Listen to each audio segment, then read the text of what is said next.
One thing we do know that Rory is the headliner this week coming off that win at the Irish Open. He spoke on a number of topics today, including his schedule and a long-ago conversation with a 20-time Grand Slam champion.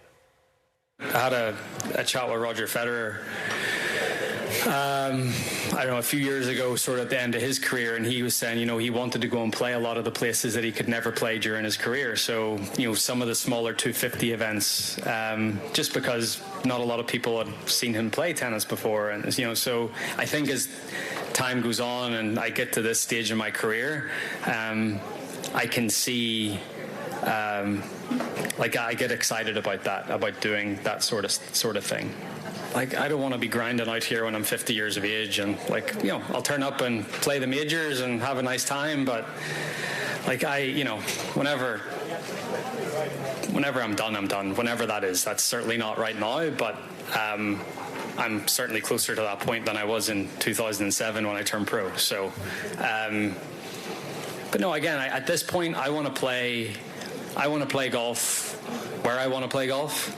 I want to play in the locations that I love to go to, and I want to play the majors and the Ryder Cup.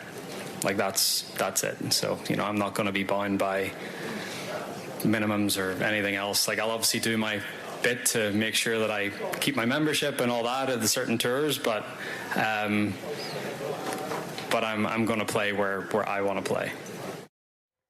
So if you're Guy Kinnings, the CEO of the European Tour, and listening to that, you're very happy. If, on the other hand, you're Brian Rowlap and the CEO of the PGA Tour, that's a little bit of a warning shot right there in my mind, because it feels as though there is the potential that this generation of players could kind of hurtle towards being freelancers. Right. That they play where they want, when they want. And Rory was very pointed there to say that he will do what it requires to maintain memberships of his various tours. But eventually, the schedule required to do that is going to start to rub these guys the wrong way. In the United States, it's that 15-event minimum. And that's his way, I think, of telling the PGA Tour that the kind of protectionist policies that have existed for a long time may not be fit for purpose as far as he sees it going in the years to come, and that the PGA Tour itself ought to take a broader, more global view of the game right now, because, you know, he's going to go play in India later this year for the first time. He's going to go back to the Australian Open for the first time in a decade and a half. And those are events that are DP World Tour events. And he's been a long-time advocate for this idea that there ought to be a more global, unified tour in this game. PGA Tour has never really gone down that road. It's always been fairly domestic, fairly insular. Is there corporate support for it? I guess we're going to find out in time, and whether or not there's actually traction to build that business out. But if you're the PGA Tour and you're hearing that, it becomes another reason why you need a presence elsewhere in the world. Because when Roger Federer decided that he was going to go play smaller events, he was still playing under the umbrella of one tour. What Rory McIlroy is saying is that he's going to play more under events that are not currently aligned with the PGA Tour.